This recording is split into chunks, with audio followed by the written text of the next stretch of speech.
Good evening. I'm Kate Snow in for Tom Llamas tonight. We begin top story with the brutal Arctic blast taking hold. Temperatures already nosediving at this hour, and it's only expected to get worse. Take a look at these numbers. Wind chills as low as -57 expected tomorrow. The National Weather Service warning that in these conditions, frostbite can occur after just 5 minutes of exposure. Here's the scene at the top of Mount Washington in New Hampshire. Just unbelievable. Powerful gusts there expected to drive the wind chill down to -100 degrees. We saw snow and powerful winds in upstate New York overnight. Some snow expected throughout the weekend, but the major concern remains that frigid cold. Bill Cairns is here to walk you through the forecast and how long this will all last. But first, let's get right to Emily Aketa, who leads us off from a bitterly cold Boston. As the coldest weather in North America descends on New England, 18 million people will experience the wrath of -20 wind chills or worse. I'm definitely feeling it. The winter wallop first freezing the upper Midwest and allowing Wisconsin's ice castles to flourish. Beauty you can see, but a dangerous freeze you can't. The cold now shuttering several school districts in New York and Massachusetts, including Boston, which is under a cold weather emergency.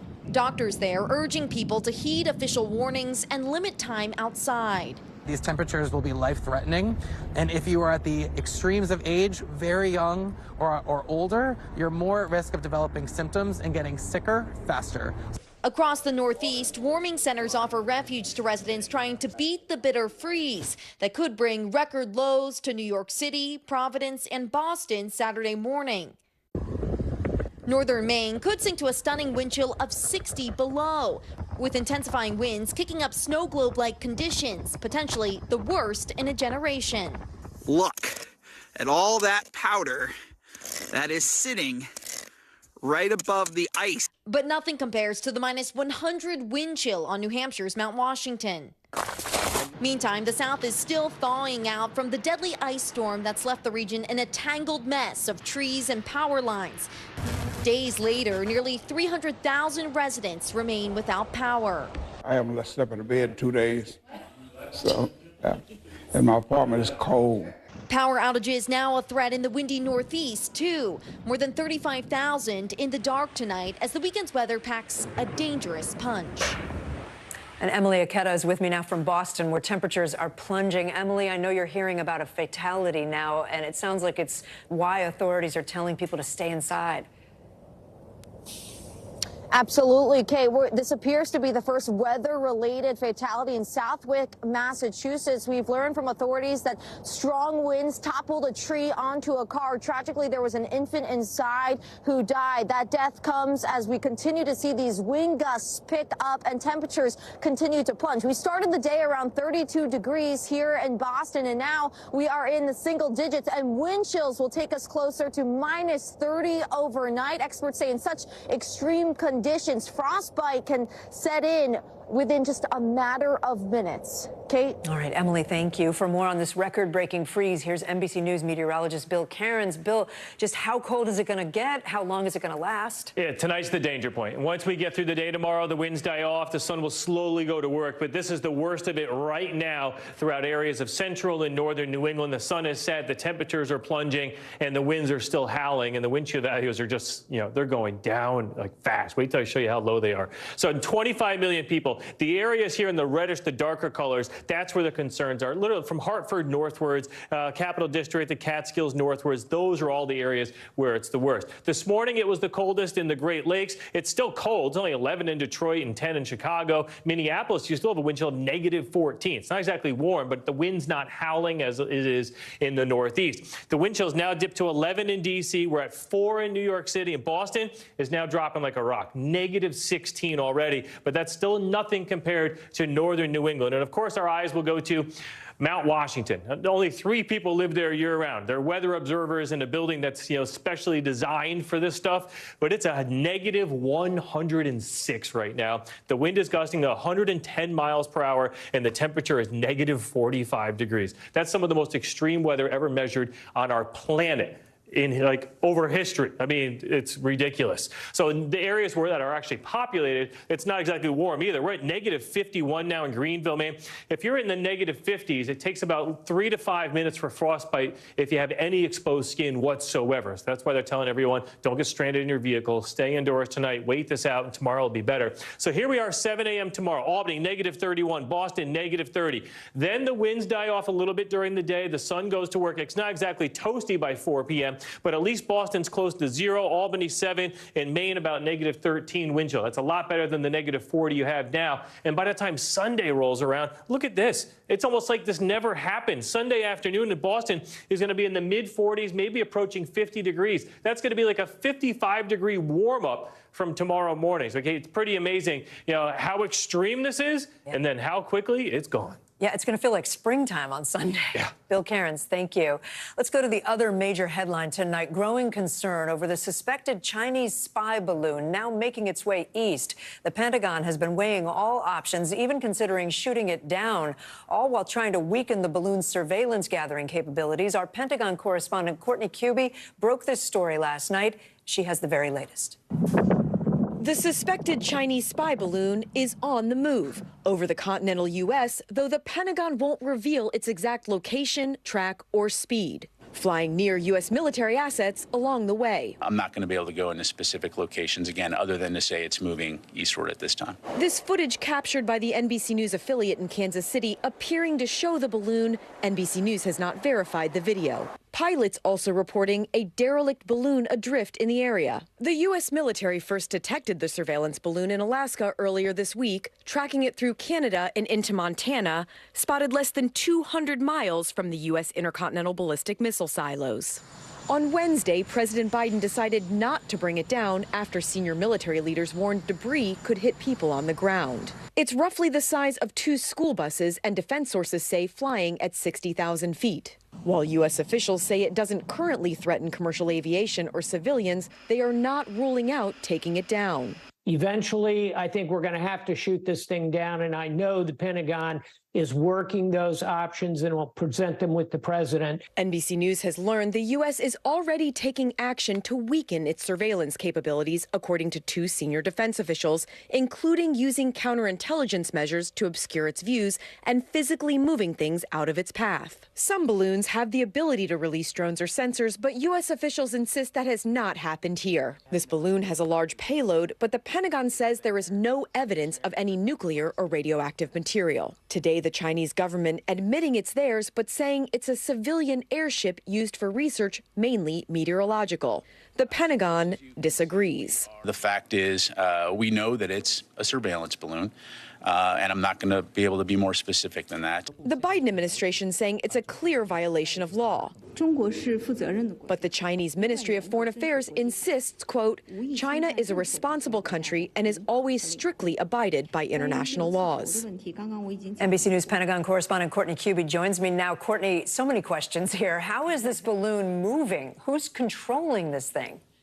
So we know, according to the Pentagon, that it's able to maneuver, it's able to actually move, and that it's the Chinese who own it. So they're being very particular about specific details that we've been asking around here, but they are confident that it is the Chinese. They are maneuvering it across the U.S., moving in the eastern direction, and it's still over the continental U.S. The Pentagon saying today that it will probably be over the U.S.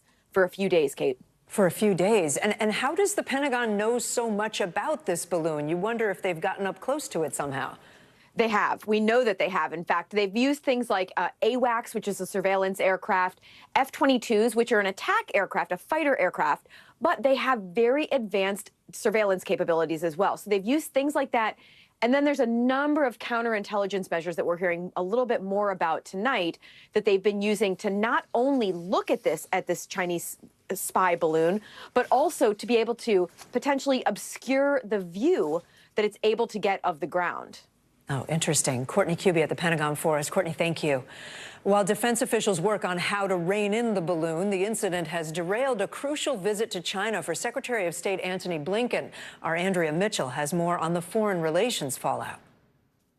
That Chinese spy balloon blowing up Secretary of State Tony Blinken's high-stakes trip to China. In light of China's unacceptable action, I am postponing my planned travel this weekend to China. Blinken would have been the first Secretary of State to visit China in 6 years, now calling it off, even though he was expected to meet with China's President Xi Jinping to smooth relations at a time of historic tensions. The two superpowers at odds over China's support for Vladimir Putin in Ukraine, threats against Taiwan, North Korea's nuclear program, trade, and China's spying on the U.S. We have to send a very clear signal to China that this is unacceptable. Experts say it's no coincidence China launched its spy balloon the same week the U.S. announced new military bases in the Philippines, 100 miles from Taiwan, to deter an invasion. What are the other consequences that China should have to take for these actions?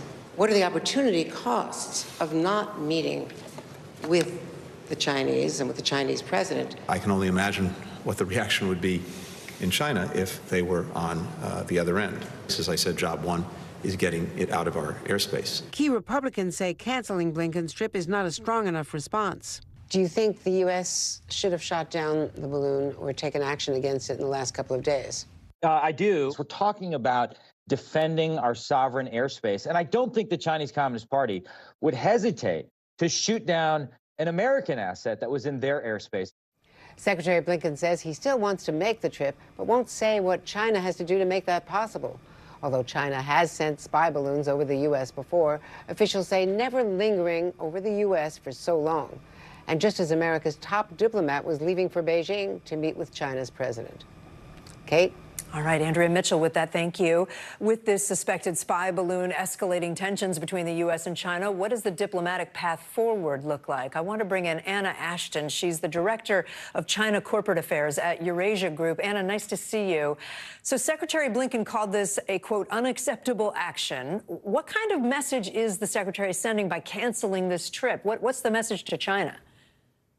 Well, you know, Kate, I think he didn't really have a choice in this instance. I mean, first of all, if the Biden administration had gone forward with this trip, despite the fact that it's been long in the making, despite the fact that it's very important, under the circumstances, it would have looked like the White House was giving China a pass to act with impunity and even rewarding China for that. Yeah. So I don't think that there was really a choice here. And I think the Chinese know that. And our correspondent earlier today, Janice Mackey-Frayer, who's based in Beijing, said that this is a real black eye for China. This is something they were looking forward to. They were celebrating that the Secretary of State was coming to visit. Yeah, it's a tricky situation that we're in right now, the U.S. and China. It's hard to say exactly how much China was looking forward to this visit, how much the U.S. was looking forward to this visit, but both sides certainly thought of it as incredibly important.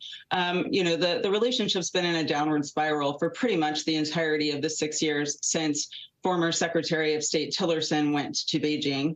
And it has been a commitment by both President Biden and President Xi since the G20 meeting last November that both sides would attempt to stabilize the relationship, put a floor under it, and high-level dialogues are a crucial piece of that. But there are ongoing provocations from the perceptions of both sides, ongoing tensions and ongoing, you know, strategic conflicts between the two nations. And that means that even if the visit had gone forward, it was very unlikely we would have seen any sort of significant outcome from it. It just would have been keeping the doors open. And hopefully that will still happen in the next couple of months. China, on this balloon, China says essentially this was a mistake. It wasn't done intentionally. It was just floating in the wrong place, gathering weather research. But I hate to say it, could this be a trial balloon, if you will, to see, you know, if they did do it intentionally, are they doing it to try to see how the Biden administration responds? It's a good pun, the trial balloon pun. I like it. You know, I think that the explanation that it's a weather balloon that just veered off course would be plausible under lots of circumstances, but there are a couple of problems here. First, as Courtney Kube said, Pentagon officials have noted that there are pretty clear indications that the balloon is not out of control, that it is steerable and it is being directed. Second, Beijing does not appear to have addressed with U.S. counterparts the balloon's presence in U.S. airspace until after there were public reports about it. And that is surprising if this was truly, errant and an accident. It lends weight to the possibility that this was intended as some sort of an aggressive political signal ahead of talks. Anna Ashton, great to have you with us tonight. Thank you. Turning to California now, where 911 calls made during the Monterey Park mass shooting have just been released. They capture the terrifying moments after a gunman opened fire at that ballroom dance studio. What was supposed to be a joyous celebration on the eve of the Lunar New Year quickly shattered. Steve Patterson has that story. For the first time, we're hearing the 911 calls from the Monterey Park Lunar New Year shooting, revealing chaotic moments of panic and fear. Monterey Park Police. Somebody has a gun. The Monterey Park. A gunman walked into the Star Dance studio in suburban Los Angeles, opening fire, killing 11 and wounding 9. Calls flooding 911 from the area. Hi, this is Monterey Park Police. We're responding to a possible shooting. The city releasing audio after a public records request. One man calls in desperation from the parking lot outside the dance studio. His girlfriend, 65-year-old Mai Nan, was shot through the car's windshield. The operator trying to help through the horrifying situation. Is she awake? Can she talk to you? May, can you talk to me? Do you? No, she cannot talk. Okay. Is she breathing? Taking breaths? Oh, no. Maybe she died. I'm not sure. Authorities say she never woke up. The calls also revealing chaos at the scene and emergency services coordinating a response. Reporting multiple people shot at Garvey and Garfield. Yeah, we are already on our way there. 65-year-old Daniel Su was there. And suddenly, I heard this bang, bang, bang, bang. A few seconds later, I saw people in the middle of the ballroom start running. And I raised my head and see a man. He also lay himself on the floor. Before me, I can see the blood flowing from his shoulder. Are you scared? Are you terrified? Yes. The calls to 911 kept coming. It looked like a fracture. He come from that side, and then we get out from there. Did you left already? I think we left. How long ago? A lot of people call 911. I cannot go through.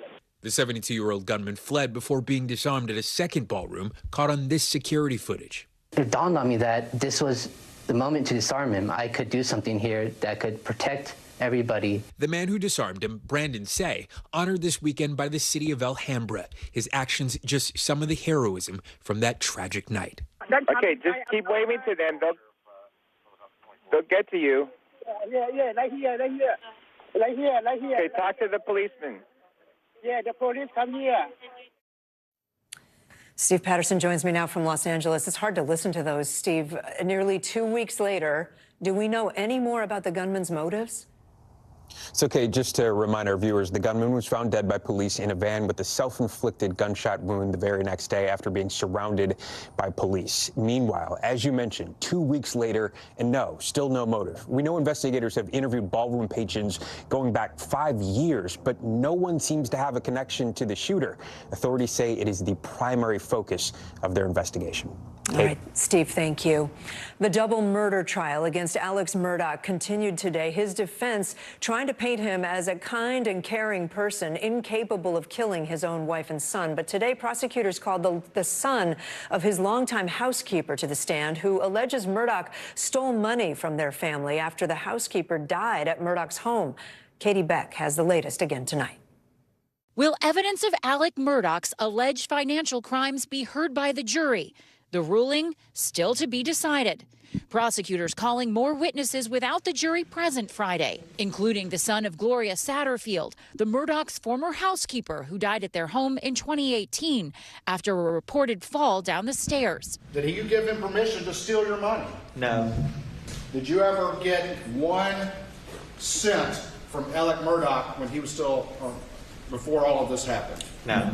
Murdaugh's accused of stealing a $4 million insurance payout for Satterfield's death. The defense earlier this week showing the jury a different side of Murdaugh, a birthday celebration for Alec Murdaugh in happier times, his son Paul delivering the cake, painting a wholesome picture of the family. I thought they had an awesome relationship as well, from everything that I could see. But prosecutors say this video and other defense questioning opened the door for their witnesses, who they say describe Alec's darker side, testifying about how he stole money from the family firm and his clients. They need to understand really what this man was hiding. Another video stirring debate, this one uploaded to Snapchat by Paul Murdaugh about an hour before his death. But prosecutors taking aim at Alec's clothing in the video. The clothes don't match the white T-shirt and shorts he wore when investigators arrived less than 3 hours later. Those are the clothes I saw in the video. On Friday, the jury heard witness testimony stating that there were no fingerprints found at the crime scene and that shell casings found near Maggie Murdaugh's body were similar to others found on the property. Back to you. Katie Beck for us. Still ahead tonight, the growing legal trouble for a popular app, Snapchat, accused of allowing drug dealers to sell their products through that app. More families join a lawsuit against the company. And another tarmac mishap, 2 planes clipping wings today at Newark Airport in New Jersey, the latest in a string of unusual plane incidents in that area. What's going on? Stay with us.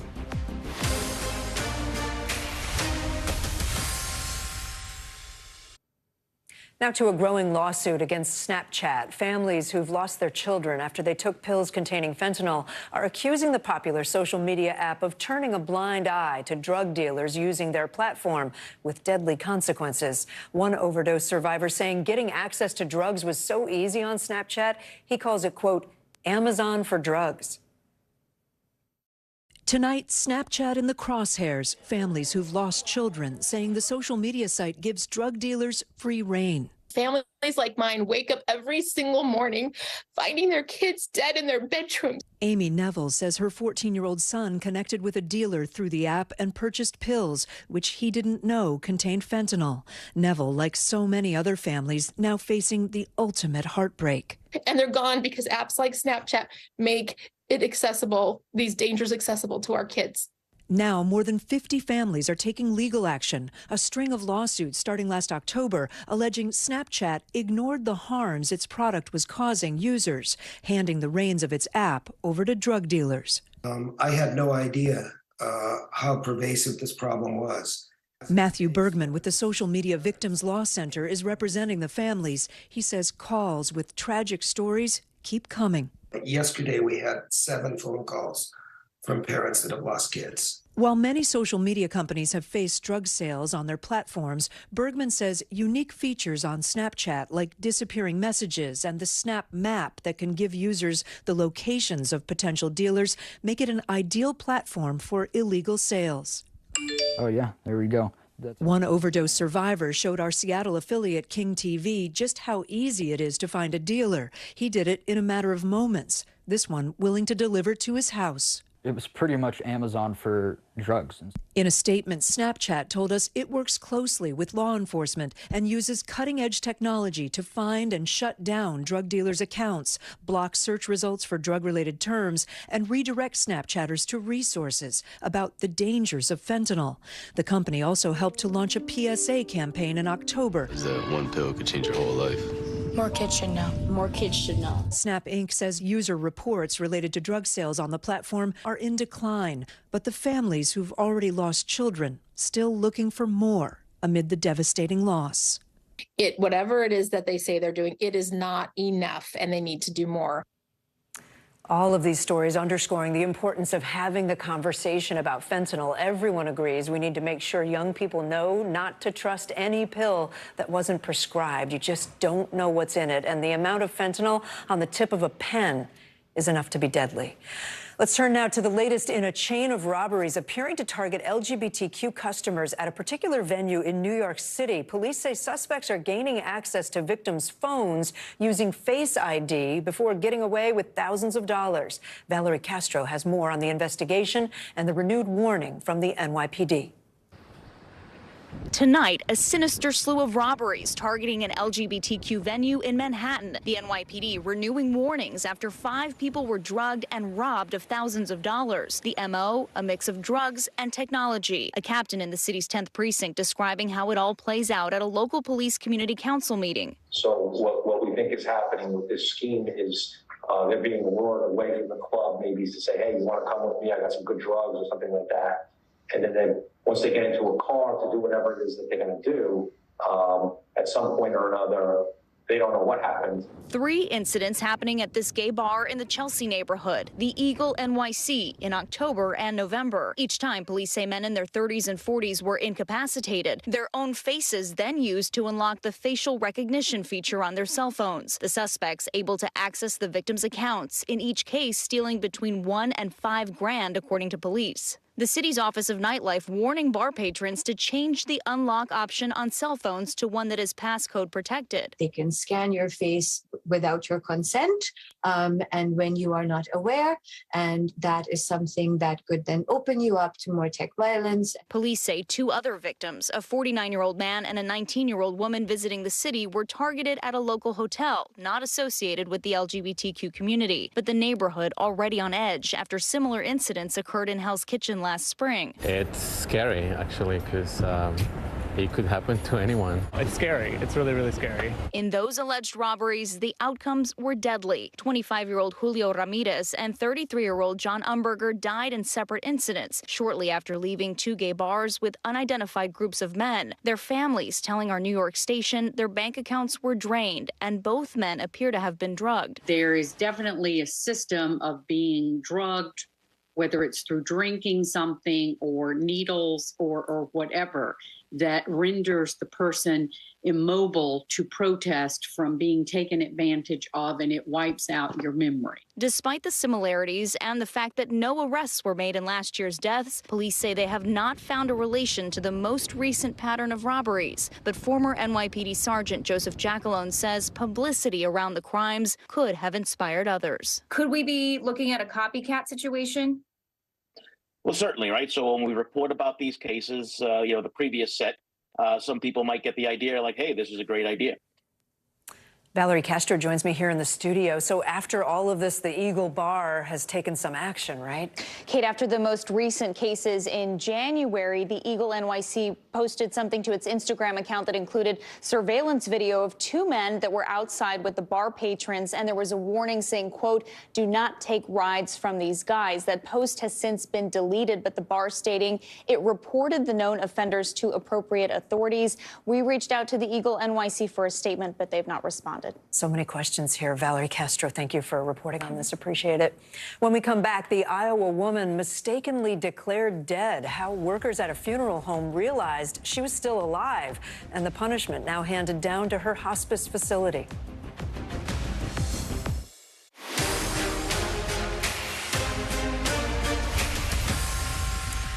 We're back now with Top Stories news feed and breaking news. A 6th Memphis police officer has been fired over the death of Tyree Nichols. The department says after an internal investigation, Officer Preston Hemphill has been, quote, departmentally charged and terminated. Police say he violated multiple department policies, including rules about the use of a taser gun. 5 other officers have been criminally charged for the deadly beating of Nichols earlier this month. A woman in Iowa was found alive inside a body bag at a funeral home. Police say a nurse at the Glen Oaks Alzheimer's Special Care Center had mistakenly presumed the woman was dead. She was found just hours later gasping for air at the funeral home. The woman was taken to the hospital and returned to the hospice facility. She did die 2 days later. That hospice now facing a $10,000 fine. Police in Los Angeles are searching for a person caught on camera punching a woman and then stealing her puppy. New video shows a woman in red sweatpants striking another woman in the face while the victim was holding her 1-month-old Maltipoo. The suspect then pushed the dog owner to the ground before taking off with that puppy. The woman was treated for her injuries at a hospital. The dog is still missing. An update tonight, a 24-year-old man has been arrested in connection to 2 monkeys stolen from the Dallas Zoo. The emperor tamarin monkeys, you may remember, were reported missing from their habitats on Monday. They were found unharmed in an abandoned home nearby there a day later. The suspect is charged with 6 counts of cruelty to animals. And the FAA is investigating another mishap at a New York City area airport. Officials say 2 planes clipped wings on the tarmac at Newark International Airport today. A Boeing 787 was being tugged when it bumped an Orlando-bound United Airlines flight. No one was hurt, but it does come after 2 unusual incidents at nearby JFK Airport earlier this month.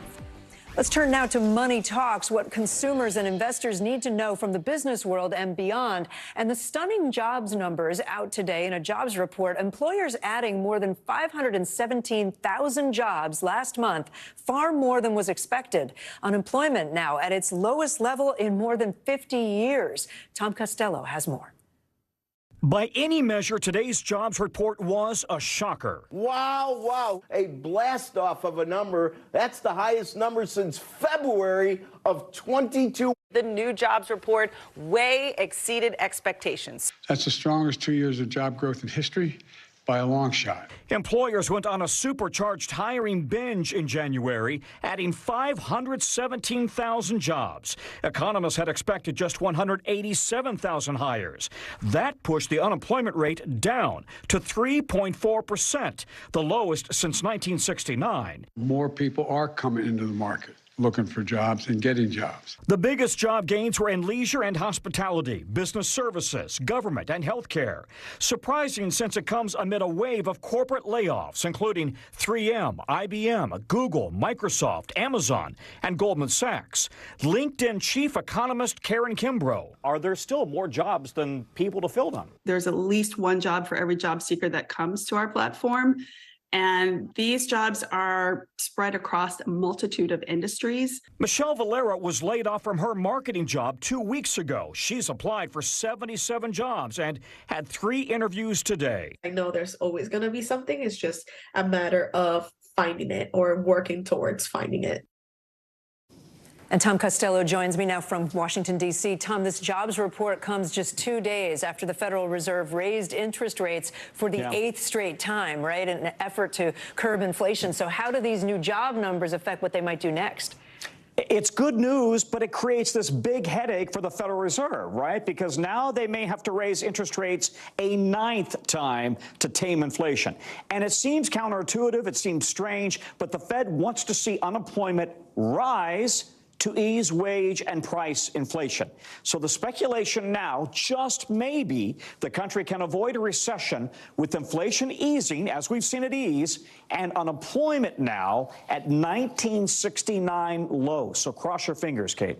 All right, Tom Costello, thank you. Now to Top Stories Global Watch and an update on the deadly mosque bombing in Pakistan that we told you about earlier this week. New surveillance footage shows the bomber dressed in a police uniform crossing 2 security checkpoints before entering the mosque. Police say they believed the attacker was a fellow officer at the time and guided him into the building. The suicide bomber then detonated his device just as prayers began. At least 100 people were killed.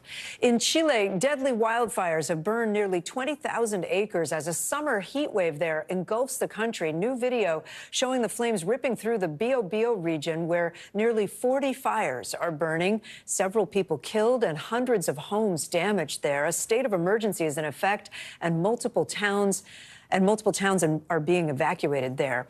And a mafia hitman has been arrested after 16 years on the run. Police say Edgardo Greco was found working as a pizza chef under an alias in France. He is a convicted murderer with ties to Italy's most powerful organized crime group. His arrest comes less than 3 weeks after Italy's most wanted mafia boss was apprehended in Sicily. Thank you so much for watching Top Story. For Tom Llamas, I'm Kate Snow in New York. Stay right there. More news now on the way.